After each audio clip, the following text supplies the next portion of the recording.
If you think redemption is impossible, wait until you hear how one of America's most feared men tried to change the world from a cage. Los Angeles, 1970s. The city was a battlefield. Sirens screamed through South Central like background noise, the air thick with smog, tension, and survival. Poverty wasn't just an economic condition. It was a war zone disguised as a neighborhood. Every block had its soldiers. Every corner had its code. In this world of desperation and pride, a young man named Stanley Tookie Williams rose like a storm. Built like a tank, sharp-eyed and unafraid, he carried himself with the presence of someone who'd already seen too much too soon. By the time he was 17, Tookie wasn't just part of the chaos. He was shaping it. With Raymond Washington, another restless force born out of the city's broken systems, he co-founded what would become one of the most infamous street gangs in American history, the Crips. At first, it wasn't meant to be a blood-soaked empire. Tookie and Raymond said they wanted power, protection, and pride. But power doesn't stay clean for long. What began as unity for the oppressed quickly became war for dominance. The Crips spread across Los Angeles like wildfire. Blue bandanas, street fights, and a growing trail of bodies. Tookie's reputation grew faster than the police could track it.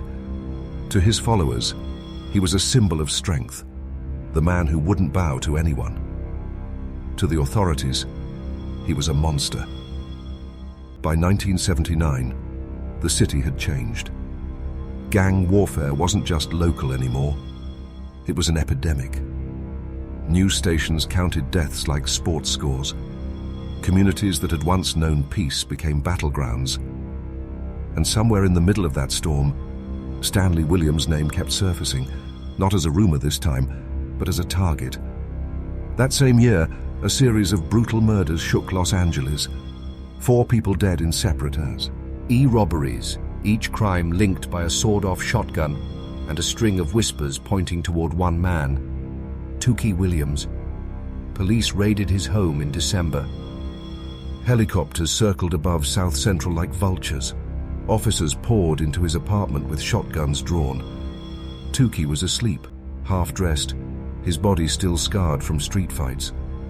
When they pulled him up, he didn't fight back. He just stared, silent. Inside his closet, police found a 12-gauge shotgun. At first glance, it seemed like any other weapon taken off the streets, until they matched the shells from the crime scenes. The results were damning. Prosecutors built their case quickly. They called it the end of an era, the state versus the man who helped build an army. Witnesses testified that Tookie bragged about the murders. Others said they saw him near the scenes. But the trial wasn't just about evidence, it was about fear. The jury looked at him and saw a symbol of everything Los Angeles had come to hate. In 1981, Stanley Tookie Williams was convicted of 4 counts of murder and sentenced to die in California's gas chamber. Reporters called it poetic justice. Politicians called it victory. But behind the walls of San Quentin State Prison, something else was beginning. Death row was a different kind of war zone, one where time moved slow and guilt haunted the air like a ghost. Tookie entered as a legend, and even there he commanded respect. He lifted weights, trained his body like a machine, and kept his enemies close. To the guards, he was unpredictable. To other inmates, he was a leader. But leadership behind bars means something else. It means confrontation with others, with yourself, with what you've done. As the years passed, something inside him shifted. The adrenaline that had fueled his street empire began to fade. In its place came silence. Long nights, staring at concrete walls here, in the whispers of what he'd built and what it had cost. One morning after a decade of confinement, he woke up and looked in the cracked mirror above his sink. The man staring back wasn't the warrior he used to be. He was older, heavier, haunted. What did it all mean? He whispered to no one. And then something strange happened. A book landed in his cell, sent by a volunteer teacher who'd been working with youth offenders. It was about leadership, discipline, and the power of change. He read it once, then twice, then again. For the first time since his arrest, Stanley Williams wasn't thinking about power. He was thinking about peace. In that moment, deep inside one of America's toughest prisons, the same man who once built a street army decided he would try to dismantle one from behind bars. No one believed him. But soon, letters began arriving from kids, teenagers from South Central, Oakland, and Chicago, all saying the same thing: "I don't want to end up like you." And when Stanley Tookie Williams began writing back, something new was born. Not a gang, not a movement of revenge, but a message of redemption. What no one knew was that this man, the founder of the Crips, the face of street violence, would one day be nominated for the Nobel Peace Prize, and that before his time ran out, he would prove that even the darkest stories can still find light. The air inside San Quentin never changed. Cold, still, and heavy with silence. Every clang of metal echoed through the rows of cells like a heartbeat trapped in a cage.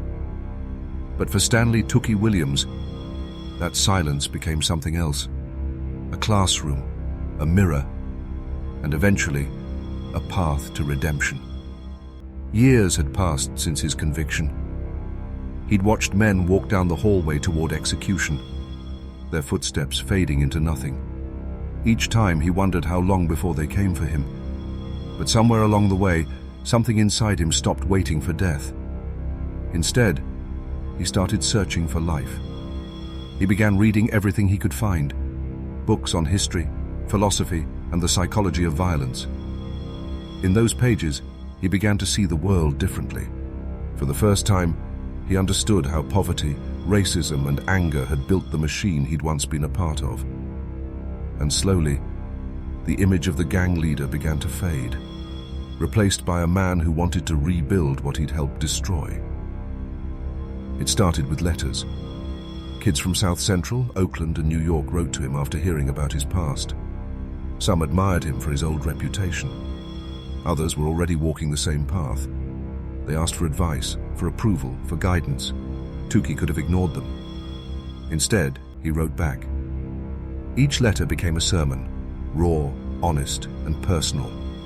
He told them not to glorify the streets, not to believe in the false power that gangs promised.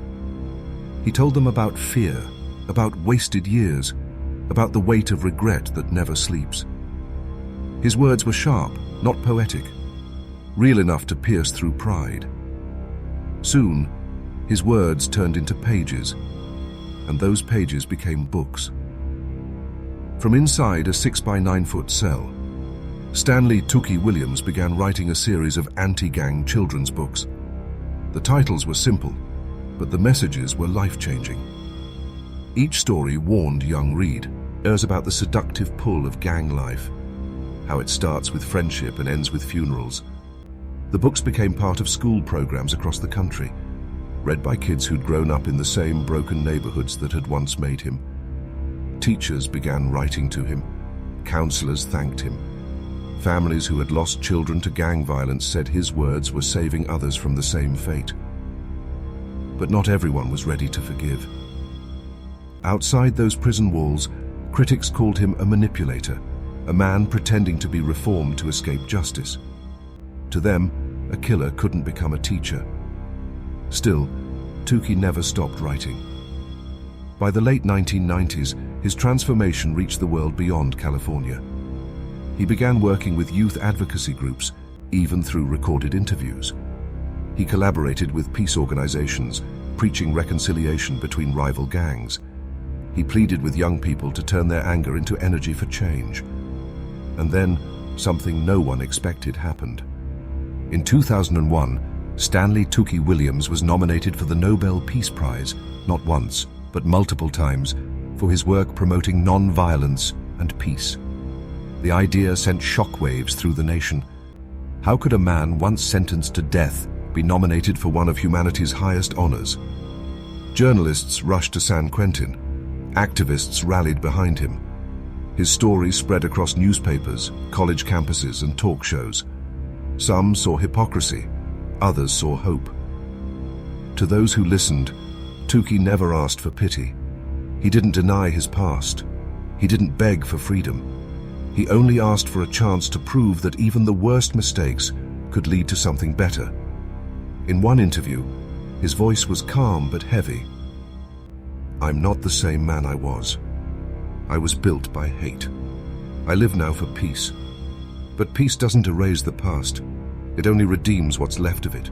Inside San Quentin, he began mentoring younger inmates, teaching discipline through exercise and writing. The same strength that once fueled his rage now fueled his purpose.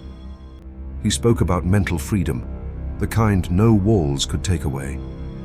Still, his redemption lived under a ticking clock. The state had not forgotten his sentence. Appeals were filed, petitions signed, protests organized. Supporters begged the governor for clemency. Celebrities, educators, and global leaders called for mercy. But Tookie didn't speak about saving his life anymore. He spoke about saving others. In his final years, his message became bigger than him. He urged both sides of the gang war to end the cycle, Crips and Bloods alike, to see that every gun fired destroyed more than a rival. It destroyed another chance for peace. By the early 2000s, the Tookie Williams story wasn't just a California headline. It was a symbol. A man once feared by millions was now writing about unity, forgiveness, and hope. He had found redemption.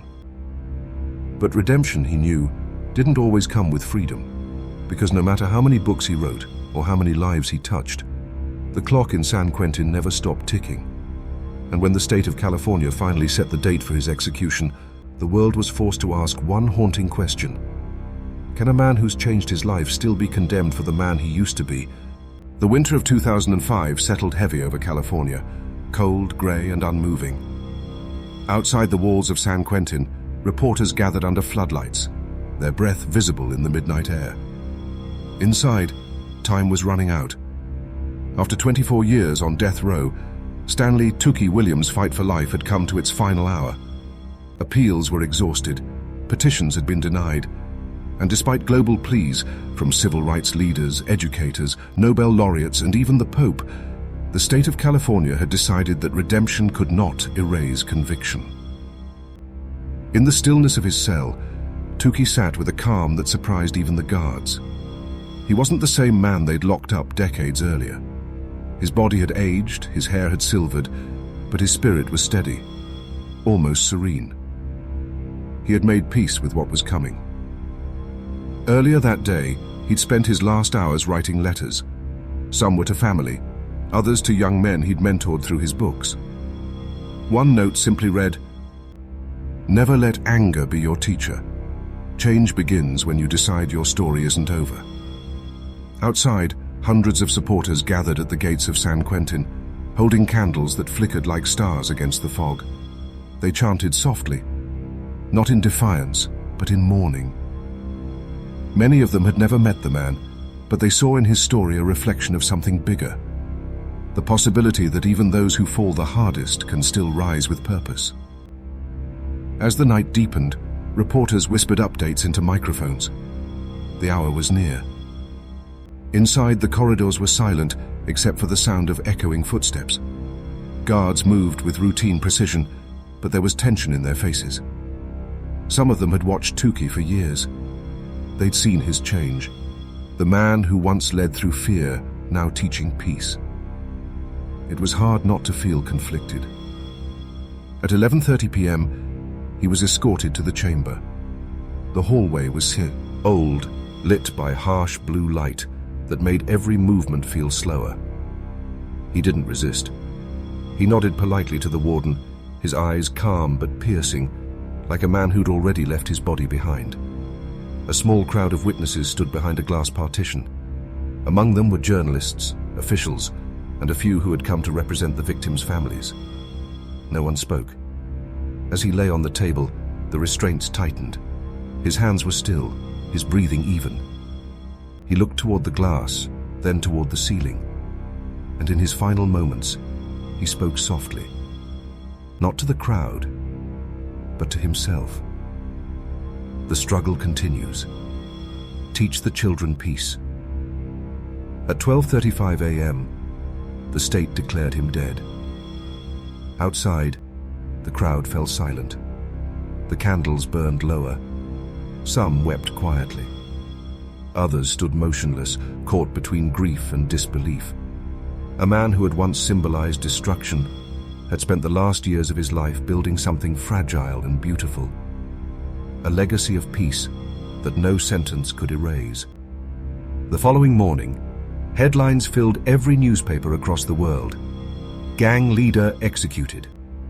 Peace advocate dies by lethal injection. Redemption ends at San Quentin. But for those who had followed his journey, it wasn't the end. His books remained in classrooms.